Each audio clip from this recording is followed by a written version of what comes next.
सभी अपने को एकाग्र करते हैं।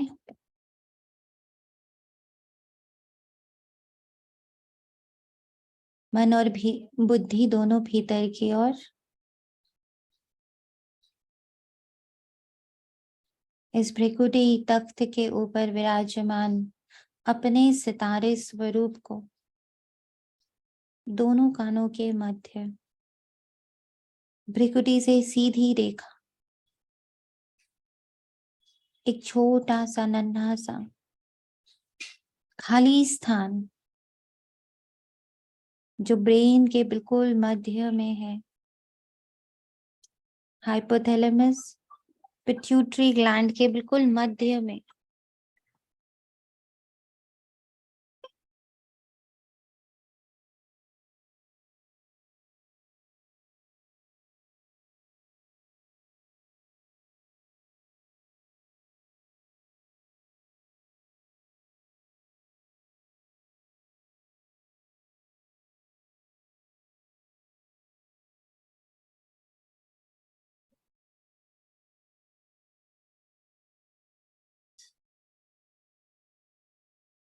सारे हार्मोनल पैनल और हमारे ब्रेन का पूर्ण संचालन जिस मध्य बिंदु से होता है, जहां से nervous system, hormonal system, neuro system जिस एक स्थान में आकर इंटरसेक्ट होता है, उस एक बिंदु में, उस नन्हे से स्थान में विराजमान अपने स्वरूप, सितारा स्वरूप को देखें।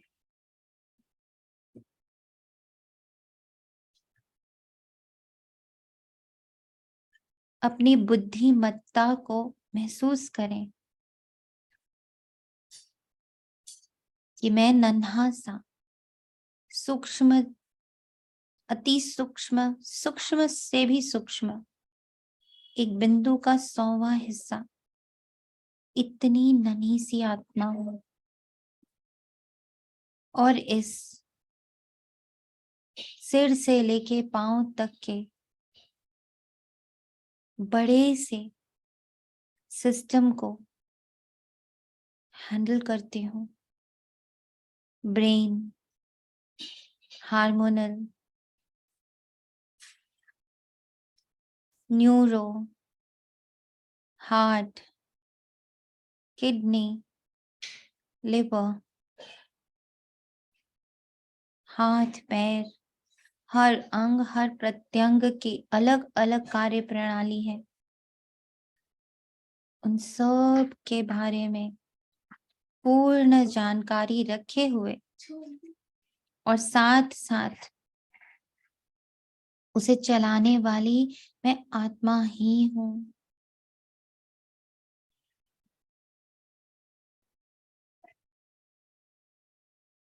मैं इतनी सक्षम, इतनी समर्थवान, इतनी बुद्धिवान, महान ऊर्जा हूं।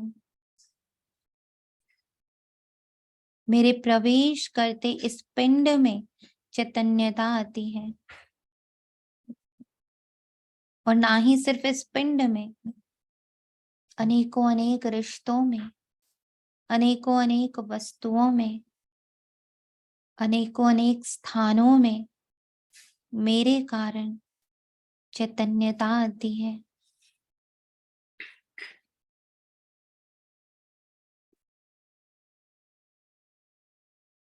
महसूस करें अपनी महानता को, महसूस करें अपनी ऊर्जा को। मैं कितनी विशेष हूं। नन्ही सी, प्यारी सी, मीठी सी, पर अत्यंत बुद्धिमान।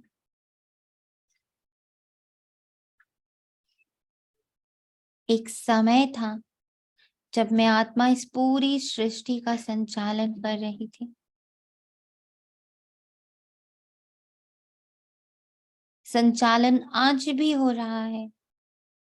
पर मेरी विस्मृति में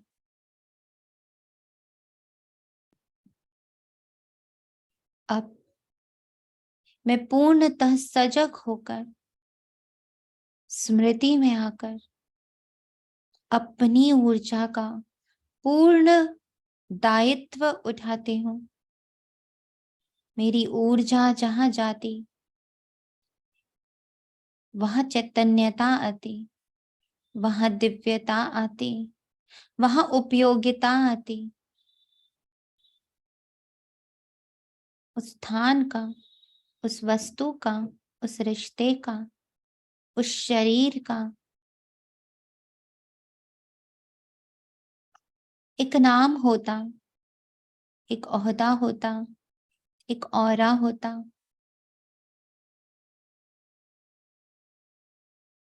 कहते भी हैं घर दीवारों से नहीं, वहां रहने वालों से बनता है।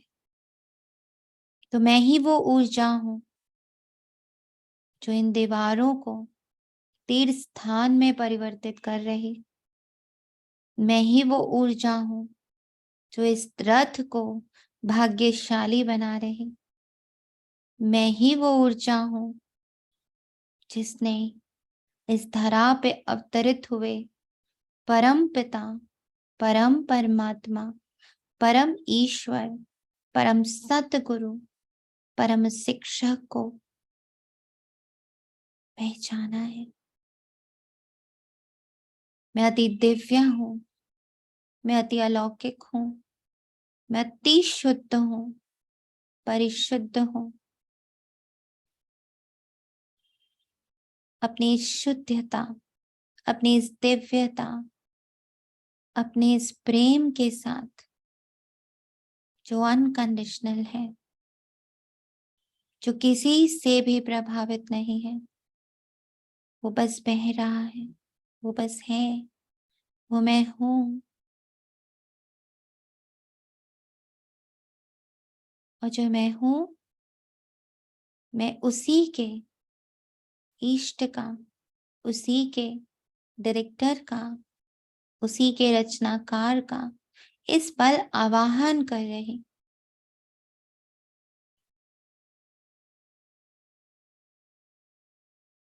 हे शिव, हे ब्रह्मा बाबा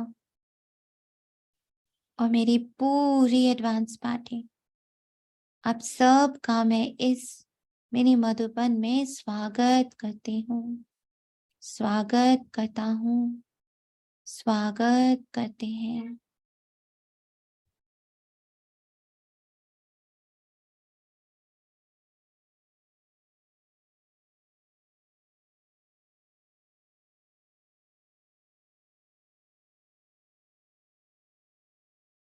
और अब हम सज्ज हैं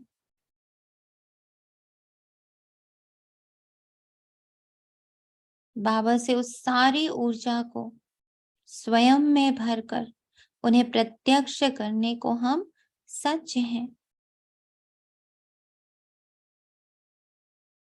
हम तैयार हैं। बाप दादा कहते आज है 24 फरवरी 2023 प्रातः मुरली। ओम शांति। बाप दादा मधुबन से हमारे मिनी मधुबन में पधार कर हमें कह रहे मीठे बच्चे, अभी ये तुम्हारा अंतिम जन्म है, खेल पूरा होता है इसलिए पावन बन घर जाना है, फिर सत्युग से हिस्ट्री रिपीट होगी। तो अपने पावन होने से प्यार करना है, अपनी पवित्रता से, अपनी प्योरिटी से, अपनी मासूमियत से, अपने निर्दोष भाव से, अपने अनकंडीशन से मुझे प्यार करना है। जितना जितना मुझे पावनता से प्यार होगा, ऑटोमेटिकली मैं उसी को अपनी ओर खींचूंगी। कहते जिससे प्यार होता उसके लिए ही सब कुछ करते हैं। तो मैं प्यार करती हूँ पवित्रता से, मैं प्यार करती हूँ प्रेम से, मैं प्यार करती हूँ सुख से, मैं प्यार करती हूँ ज्ञान से, मैं प्यार करती हूँ आनंद से, मैं प्यार करती हूँ शक्तियों से। मेरा शुद्ध प्रेम है। इसी के साथ मैं सतयुग जा सकती हूँ। मैं अपने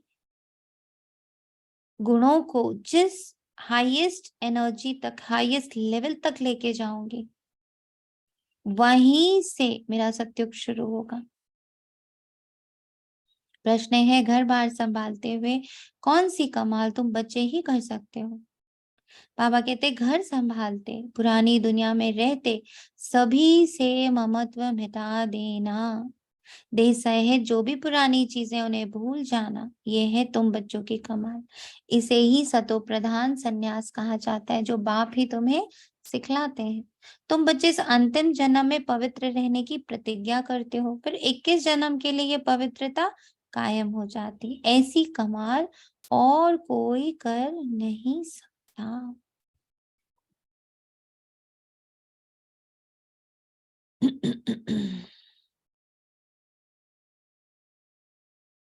तो आज से जब हम मुरली किया करें, तो बाबा ने मुझे कुछ कहा, जैसे अभी अभी कहा कि सब कुछ करते हुए मेरा ममत्व किसी में नहीं है।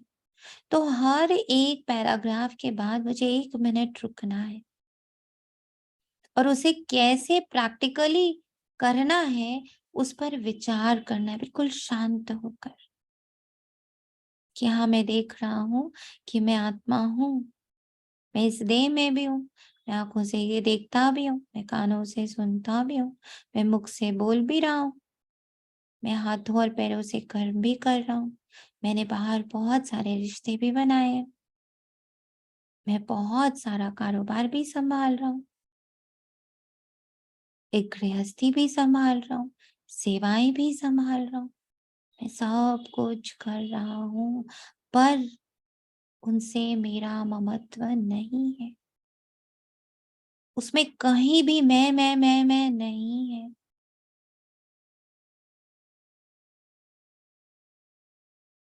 एकदम अलग सा, अपने मन बुद्धि को अपने साथ समेटा हुआ सा, सब करते हुए भी निर्लिप्त।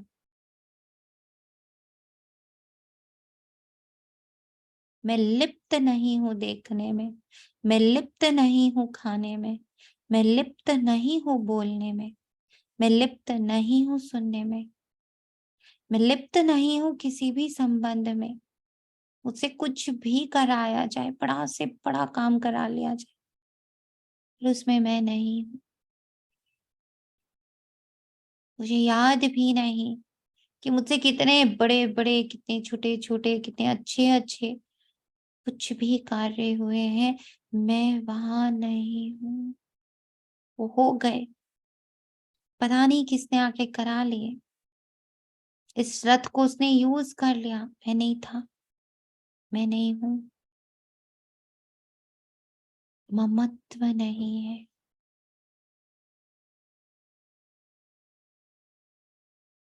ऐसी कमाल और कोई नहीं कर सकता। गीत है, तुम ही हो माता पिता, तुम ही हो। ओम शांति। जैसे ही ओम शांति बोला, खुद को देख लिया, मैं शांत हूं ही, मेरा धर्म ही है शांत, मैं शांति से ही बना हूं, मैं शांति धाम का ही रहने वाला हूं, मेरे पिता शांति के सागर हैं, तो मैं हूं ही शांत, पूरी तरह शांत। बच्चों को ओम शांति का अर्थ बिल्कुल सहज समझाया जाता है। हर एक बात सहज है, सहज राजाई प्राप्त करते हैं। कहाँ के लिए? सतयुग के लिए। उनको जीवन मुक्ति कहा जाता है। वहां रावण के ये भूत होते ही नहीं। कोई को क्रोध आता है तो कहा जाता है तुम्हारे में ये भूत है। अच्छा, बच्चों को समझाया है ओम का अर्थ है मैं आत्मा, फिर मेरा शरीर। हर एक के शरीर रूपी रथ में आत्मा रथी बैठी हुई है। आत्मा की ताकत से ये रथ चलता है। आत्मा को ये शरीर घड़ी घड़ी लेना और छोड़ना पड़ता है। ये तो बच्चे जानते हैं। भारत अभी दुखधाम है, आधा कल पहले सुखधाम था। ऑलमाइटी गवर्नमेंट थी क्योंकि ऑलमाइटी अथॉरिटी ने भारत में देवताओं के राज्य की स्थापना की। वहां एक धर्म था। आज से 5000 वर्ष पहले बरोबर लक्ष्मी नारायण का राज्य था। वह राज्य स्थापन करने वाला जरूर बाप होगा। बाप से उनको वर्षा मिला हुआ है। उन्हों की आत्मा ने 84 जन्मों का चक्र लगाया। भारतवासी हीन वर्णों में आते हैं। अभी है शूद्र वर्ण में। शूद्र वर्ण के बाद सर्वोत्तम ब्राह्मण वर्ण आता है। ब्राह्मण वर्ण माना ब्रह्मा के मुखवंशावली हैं। प्रजापिता ब्रह्मा के जरूर एडॉप्टेड बच्चे होंगे। बच्चे जानते हैं कि भारत पूज्य था, अब पुजारी है। पाप तो सदैव पूज्य है। वे आते जरूर है पतितों को पावन बनाने। सतयुग है पावन दुनिया। सतयुग में पतित पावनी गंगा यह नाम ही नहीं होगा, क्योंकि वह है ही पावन दुनिया। सभी पुण्य आत्माएं हैं, नो पाप आत्मा। कलयुग में फिर तो नो पुण्य आत्मा, सब पाप आत्माएं हैं। पुण्य आत्मा पवित्र को कहा जाता है। भारत में ही बहुत दिन दान पुण्य करते हैं। इस समय जब पाप आते हैं तो उनके ऊपर बलि चढ़ते हैं। सन्यासी तो घर बार छोड़ जाते। यहाँ तो कहते हैं बाबा ये सब कुछ आपका है। आपने सतयुग में हमें अथाह धन दिया था, फिर माया ने कौड़ी जैसा बना दिया। अब ये आत्मा भी पतित हो गई है। धन मन धन सब पतित है। आत्मा पहले पहले पवित्र रहती है, फिर पाठ बजाते बजाते पतित बन जाती है। गोल्डन सिल्वर इन स्टेजेस में मनुष्य को आना है जरूर। सारा चक्र लगाकर पिछाड़ी में तमो प्रधान झूठा जेवर बनना ही है। सब आत्माएं ईश्वर के लिए झूठ बोलती रहती हैं, क्योंकि उनको सिखाया गया ईश्वर सर्वव्यापी। गाते भी हैं तुम मात पिता। लक्ष्मी नारायण के आगे भी जाकर ये महिमा करते, परंतु उनको तो अपना एक बच्चा एक बच्ची होती है। जैसा सुख राजा रानी को, वैसा सुख बच्चों को रहता है। सबको सुख घनेरे हैं। अभी तो वे 84वें अंतिम जन्म में है, दुख घनेरे हैं। अब फुल स्टॉप। अब जितना बाबा ने अभी कहा फर्स्ट लाइन से कि तुम ओम शांति हो, तुम हो ही शांत, तुम मेरी संतान हो, फिर कैसे तुम अपने स्थान से, अपने परम धाम से धरा की ओर। अब मैं सृष्टि चक्र के गोले के ऊपर खड़ी हूँ, जहां मम्मा बाबा खड़े हैं संगम युग पर। एक तरफ दुख धाम कलयुग दिख रहा है, एक तरफ सुख धाम सतयुग दिख रहा है, और बीच में खड़ा मैं ब्राह्मण अपने आप को देख रहा हूं। कैसे मेरे अंदर से सारा दुख, सारी नेगेटिविटी इस एक जन्म में बाबा अपने अंदर खींच लेता है। कैसे? ज्ञान से, योग से, धारणा से, सेवा से। ये 4 इक्विपमेंट्स बाबा यूज करता है मेरी सफाई के लिए। कुछ सेवा से निकालता, कुछ ज्ञान से निकालता, कुछ योग से निकालता, और कुछ धारणाओं से, नियम से, संयम से। दुखधाम में, सिर्फ दुखधाम में वहां कोई पुण्य आत्मा नहीं है, इसलिए मुझे किसी आत्मा से अटैच नहीं होना है। वहां कोई भी पुण्य आत्मा नहीं है।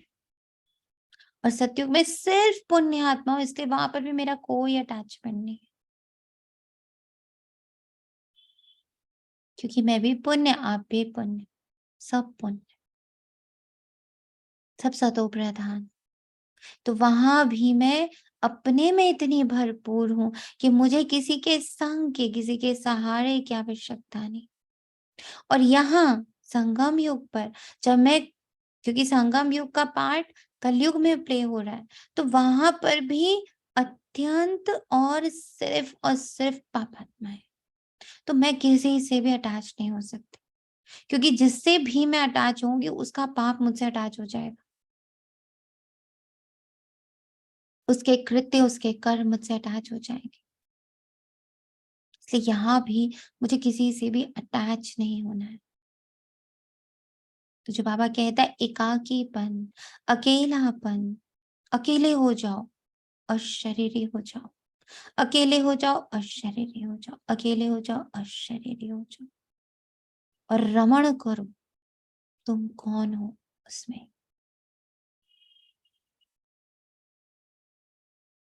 फिर बाबा क्लैरिटी दे रहा है मुझे कि जब तुम कहते हो माता पिता, तो मैं हूं, लक्ष्मी नारायण नहीं है।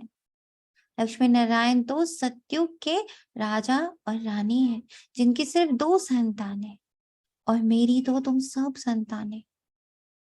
अब क्यों हम उनको भी माता पिता कहने लगे? क्योंकि राजा को भी माता पिता ही कहते थे, राजा रानी को भी, और प्रजा उनकी संतान रूप में रहती थी। तो यूं लगा क्योंकि वहां संतान रूप था और एक्चुअल संतान, दोनों में फर्क है ना। एक्चुअल संतान मैं शिव बाबा की, पर संतान रूप में ब्रह्मा बाबा और मम्मा की भी, लक्ष्मी और नारायण की भी। क्योंकि उनको माता पिता का स्थान स्थूल रूप में बाबा ने दिया, संगम युग में भी और सतयुग में भी। तो मैं इस डिफरेंस को समझ पा रही, इसलिए मेरा अटैचमेंट कहीं भी नहीं। हाँ, मुझे फॉलो उनको करना है कि देह से कैसे मैं उस लेवल तक पहुंचू, देह से देही कैसे बनूं, उसका प्रोसेस, उसकी विधि इन्होंने करके दिखाई। उस रूप में ये मेरे माता पिता हो गए।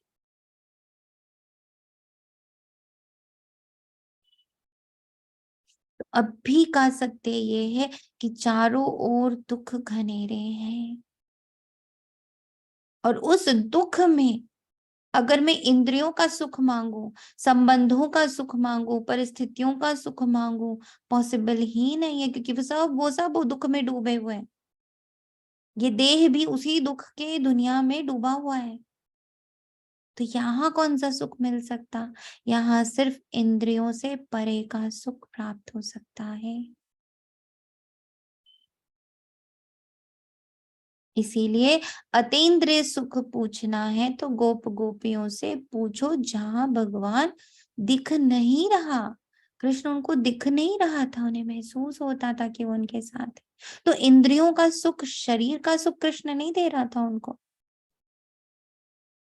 महसूसता का सुख दे रहा।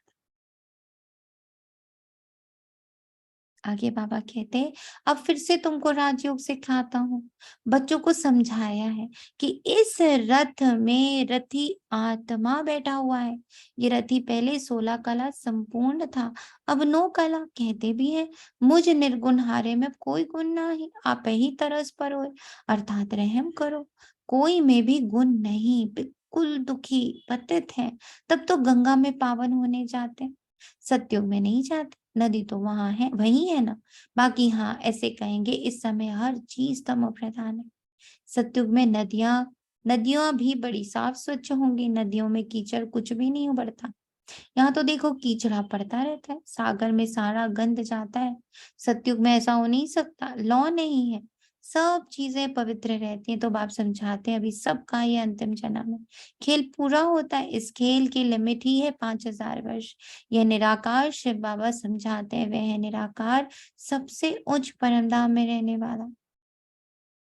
परम धाम से तो हम सब आए, अभी कलयुग अंत में ड्रामा पूरा हो, फिर से हिस्ट्री रिपीट होती। मनुष्य जो भी गीता आदि शास्त्र पढ़ते आए हैं, वे बनते हैं द्वापर में। ये ज्ञान तो प्रायलोप हो जाता है, कोई राजयोग सिखला न सके। उन्हों के यादगार लिए पुस्तक बनाते हैं, वे खुद तो पुनर्जन्म में आने लगे, उनके यादगार पुस्तक रहने लगे। अब देवी देवता धर्म की स्थापना होती है संगम पर, पाप आकर इस रथ में विराजमान होते हैं। घोड़े गाड़ी की बात नहीं है, इस रथ में साधारण पूरे तन में प्रवेश करते हैं। वह रथी गाया भी जाता है, ब्रह्मा द्वारा ब्राह्मण रचे, ये है मुखवंशावली ब्राह्मण। सब बच्चे कहते हैं हम ब्रह्मा की मुखवंशावली बिके हैं, ये ब्रह्मा भी अडॉप्ट किया हुआ है। आप खुद कहते हैं मैं इस रथ का रथी बनता हूँ, इनको ज्ञान देता हूँ, शुरू इनसे करता हूँ, कलश देता हूँ माताओं को। माता तो ये भी ठहरी ना, पहले पहले ये बनते फिर तुम, इनमें तो वह विराजमान है। परंतु सामने किसको सुना है? फिर आत्माओं से बैठ बात करते हैं। और कोई विद्वान आदि नहीं होगा जो ऐसे आत्माओं से बैठ बात करे कि मैं तुम्हारा बाप हूँ।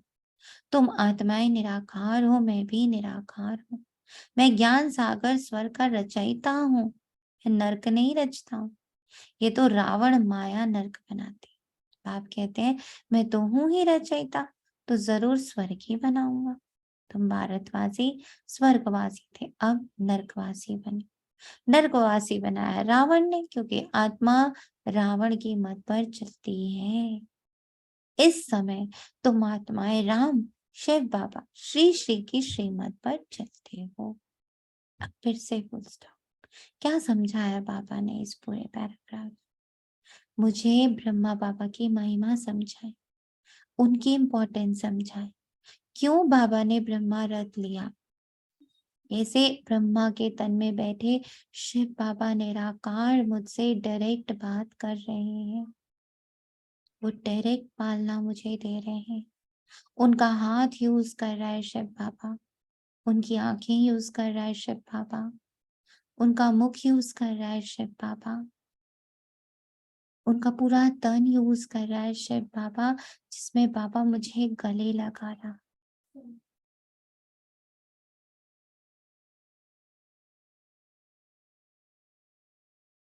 एहसास करा रहा निराकार होने का। जैसे जैसे बाबा मुझ पे दृष्टि डाल रहे हैं, मैं अपने निराकार स्वरूप को महसूस कर रहा हूँ। मुझे साफ अनुभव हो रहा है इस तन में रथी में आत्मा, मैं वो अर्जुन हूँ।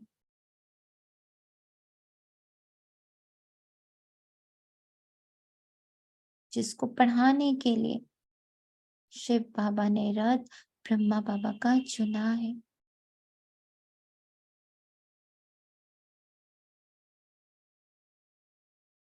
मैं अब बहुत क्लियरली देह में बैठी आत्मा को देख पा रहा हूँ, अपने तीसरे नेत्र से, ज्ञान के नेत्र से।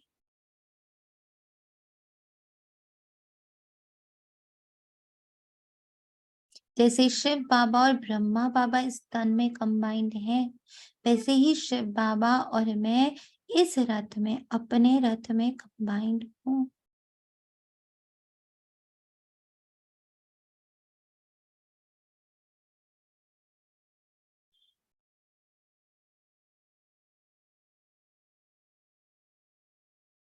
उस रथ को भी बाबा ने बहुत ठोका बजाया, चेक किया।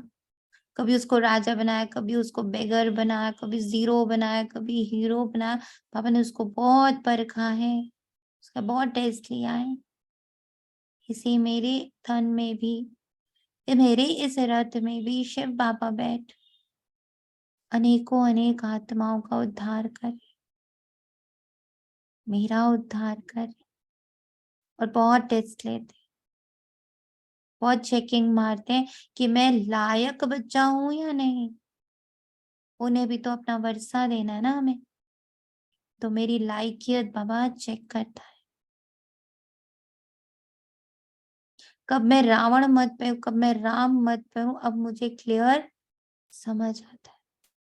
क्योंकि अब राम की मत भी स्पष्ट है मुझ आत्मा को। रहम, ये राम की मत है। तो जैसे मेरा बाबा रहम का सागर, तो मैं मास्टर रहम का सागर हूँ। यही है राम की मत। बाप समझाते हैं अब सबका पाठ पूरा हुआ, सब आत्माएं इकट्ठी होंगी। जब सब आ जाएंगे तब फिर जाना शुरू होगा, फिर विनाश शुरू हो जाएगा। भारत में अब अनेक धर्म है, सिर्फ एक आदि सनातन देवी देवता धर्म है नहीं। कोई भी अपने को देवता नहीं कहते। देवताओं की महिमा भी गाई है सर्वगुण संपन्न। फिर अपने को कहेंगे हम नीच, हम पापी। तो सतो प्रधान पूज्य थे, वह तमो प्रधान पुजारी बन पड़े। द्वापर से रावण का राज्य शुरू होता है। राम राज्य है ब्रह्मा का दिन, रावण राज्य है ब्रह्मा की रात। अब आप कब आए? जब ब्रह्मा की रात पूरी हो तब तो आए ना। और इसी ब्रह्मा के तन में आए तब तो ब्रह्मा से ब्राह्मण पैदा हो। उन ब्राह्मणों को राजयोग सिखलाते हैं। बाप कहते हैं जो भी आकारी व साकारी या निराकारी चित्र हो, उनको तुम्हें याद नहीं करना है, तुमको तो लक्ष्य दिया जाता है। मनुष्य तो चित्र देख याद करते हैं, बाबा कहते हैं चित्रों को देखना बंद करो, यह है भक्ति मार्ग। अभी तो तुम आत्माओं को वापस मेरे पास आना है, पापों का बोझा सिर पर बहुत है। ऐसे नहीं गर्भ जेल में हर जन्म के पाप खत्म हो जाते हैं, कुछ खत्म हो जाते हैं, कुछ रहते हैं। अब मैं पंडा बनकर आया हूँ। इस समय सब आत्माएं माया के मत पर चलती हैं। परमात्मा सर्वव्यापी कहना यह माया की मत है। कभी कहते सर्वव्यापी, कभी कहते 24 अवतार लेते। बाप कहते मैं सर्वव्यापी कहाँ हूँ, मैं तो हूं ही पतित पावन स्वर्ग का रचयिता। मेरा धंधा ही है नर को स्वर्ग बनाना। गांधी चाहते थे राम राज्य, वे कहते हैं ऑलमाइटी राज्य, वन रिलीजन हो। स्वर्ग में तो है ही एक धर्म एक राज्य, वहां कोई पार्टीशन नहीं था। आप कहते हैं मैं यूनिवर्स का मालिक नहीं बनता हूँ, तुमको बनाता हूँ। फिर रावण आकर तुमसे राज्य छीनता भी है। सब तमो प्रधान पत्थर बुद्धि, सतयुग में है पारस बुद्धि। ये बाप समझाते हैं, रथी बैठे हैं, आत्मा ही बात करती है तो इनकी आत्मा भी सुनती है। कहते हैं बच्चे कोई भी चित्र को नहीं देखो, कम याद करो, बुद्धि योग ऊपर लटकाओ, जहां जाना है उनको याद करना। एक बाप बस, दूसरा ना कोई, वही सच्चा पातशाह है, सच सुनाने वाला। तो तुम्हें कोई भी चित्रों का सिमरन नहीं करना है। ये शिव का जो चित्र है उनका भी ध्यान नहीं करना है। क्योंकि शिव ऐसा तो है नहीं, जैसे हम आत्मा है वैसे वह परम आत्मा है। जैसे आत्मा भ्रिकुटी के बीच में रहती, वैसे बाबा भी कहते थोड़ी जगह आत्मा के बाजू में ले बैठ जाता हूँ। रति बन इनको बैठ ज्ञान देता हूँ। इनकी आत्मा में ज्ञान नहीं था, पतित थी। जैसे इनकी आत्मा रति बोलती है शरीर से, वैसे मैं भी इन ऑर्गन से बोलता हूँ। नहीं तो कैसे समझाऊं ना। ब्राह्मण रचने के लिए ब्रह्मा जरूर चाहिए, जो ब्रह्मा फिर नारायण बनेगा।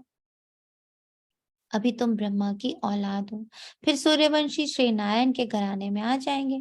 बच्चों को समझाया है, ये शास्त्र आदि सब भक्ति मार्ग के हैं, फिर भी यही बनेंगे जो पढ़ते पढ़ते तम प्रधान बन जाते हैं। सतयुग से त्रेता हुआ, त्रेता से द्वापर, कलयुग हुआ। पतित बने तब तो पतित पावन आकर पावन बनाएंगे ना। शास्त्र किसको पावन बना ना सके, अभी तो बिल्कुल ही कंगाल बन पड़े, लड़ते झगड़ते रहते हैं। बंदर से भी बदतर है, बंदर में 5 विकार बहुत कड़े होते हैं। देह अहंकार भी बंदर जैसा कोई और में नहीं होता। काम क्रोध लोभ मोह सब विकार बंदर में ऐसे होते हैं, बात मत पूछो। बच्चा मरेगा तो उनकी हड्डियों को भी नहीं छोड़ते हैं। मनुष्य भी आजकल ऐसे ही, बच्चा मरा तो 6-8 मास रोते रहेंगे। सतयुग में तो अकाल मृत्यु होता नहीं, ना कोई रोते पिटते, वहां कोई शैतान होते नहीं। बस इस समय बच्चों से बात कर रहे हैं, भल घर बार भी संभालो, उसमें रहते हुए ऐसे कमाल कर दिखाओ जो सन्यासी कर ना सके। ये सतो प्रधान सन्यास परमात्मा ही सिखलाते हैं। कहते हैं ये पुरानी दुनिया अब खत्म होती है, इसलिए इनसे ममत्व मिटाओ, सबको वापस आना है। देह सहित जो भी पुरानी चीजें उनको भूल जाओ। ये 5 विकार मुझे दे दो। अगर अपवित्र बनेंगे तो पवित्र दुनिया में आ नहीं सकेंगे। पाप से प्रतिज्ञा करो इस अंतिम जन्म के लिए, फिर तो पवित्रता कायम हो ही जाएगी। 63 जन्म तुम विकारों में गोते खाकर एकदम गंदे बन पड़े हो, अपने धर्म कर्म को भूल गए हो, हिंदू धर्म कहते रहते हो। पाप कहते हैं तुम तो बेसमझ बन गए हो, क्योंकि क्यों नहीं समझते हो भारत स्वर्ग था, हम ही देवता थे, मैंने तुमको राजयोग सिखाया। तुम फिर कहते हो श्री कृष्ण सभी का बाप, स्वर्ग का रचयिता है। बाप तो निराकार सब आत्माओं का बाप है, फिर उनके लिए कहते हो कि सर्वव्यापी। तुम अपने बाप को गाली देते हो, शिव शंकर को मिला दिया, कितनी ग्लानि कर दी। शिव तो है परमात्मा, कहते हैं मैं आता ही हूँ देवी देवता धर्म स्थापन करने। फिर विष्णु के 2 रूप लक्ष्मी नारायण राज्य करेंगे। सचखंड स्थापन करने वाला एक ही सतगुरु है, वे इस रथ में रथी है। इसे नंदीगण भी कहते हैं, भागीरथ भी कहते हैं। तुम अर्जुनों को कहते हैं मैं इस रथ में आया हूँ युद्ध के मैदान में तुमको माया पर जीत पहनाने। सतयुग में ना रावण होता ना जलाते, अभी तो रावण को जलाते ही रहेंगे। अच्छा, अब इस पूरे पैराग्राफ को देखना है। मैं आत्मा देख रही हूँ, बाबा जैसे ब्रह्मा तन का आधार लेकर क्यों उन्होंने ऑर्गन्स को यूज करना जरूरी समझा? क्योंकि मैं इतनी बहरी हो गई, मेरी शक्तियां इतनी क्षीण हो गई, मेरी इतनी दृष्टिहीनता हो गई, आंखें इतनी कमजोर हो गई, मैं इतनी ज्यादा पतित हो गई हूँ कि सामने खड़े होकर भी अगर अगर ऊर्जा के रूप में शिव बाबा दिखे और वो मुझे कहें तो मुझे सुनाई भी नहीं देने वाला, मुझे दिखाई भी नहीं देने वाला। बाबा को पता था कि बच्चे मेरे सारे बुढ़े हो गए हैं, ना दिखता है, ना सुनता है, ना महसूस होता है, और थक हार अलग गए हैं, बहुत थके हुए ना, अंदर से हर आत्मा बहुत थकी हुई। तो ऐसे में उन्हें डायरेक्ट बात करने के लिए मुझे ऑर्गन्स चाहिए।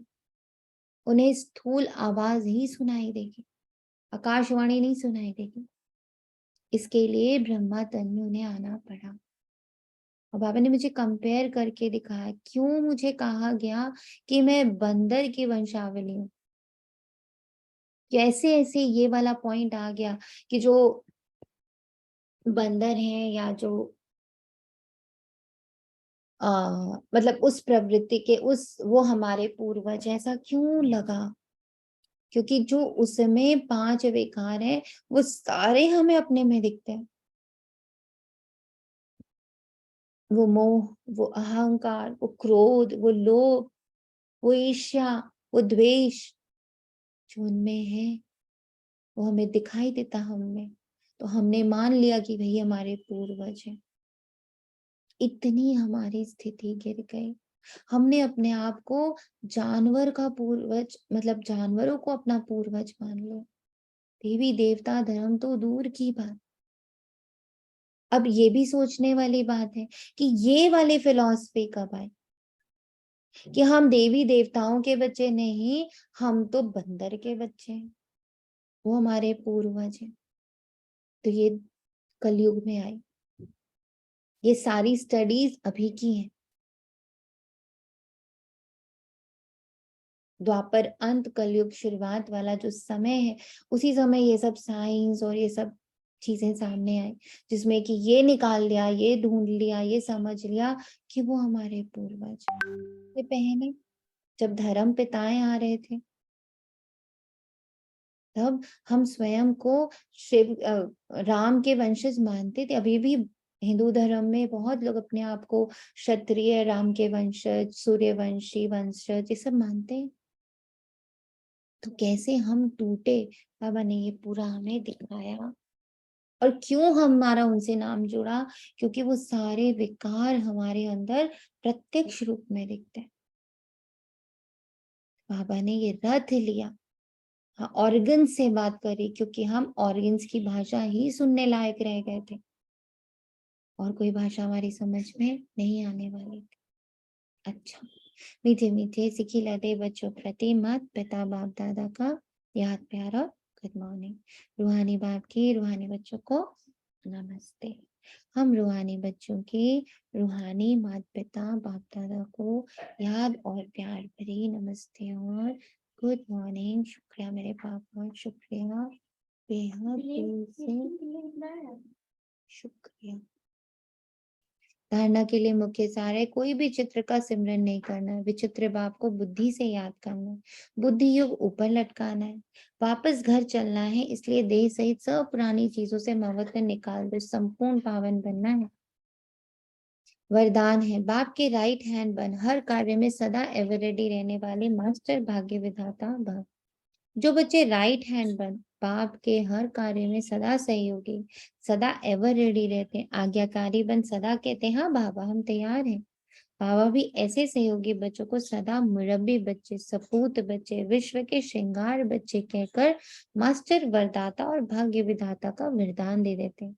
ऐसे बच्चे प्रवृत्ति में रहते भी प्रवृत्ति की वृत्ति से परे रहते हैं, व्यवहार में रहते अलौकिक व्यवहार का सदा ध्यान रखते हैं, व्यवहार में रहते अलौकिक व्यवहार का सदा ध्यान रखते हैं।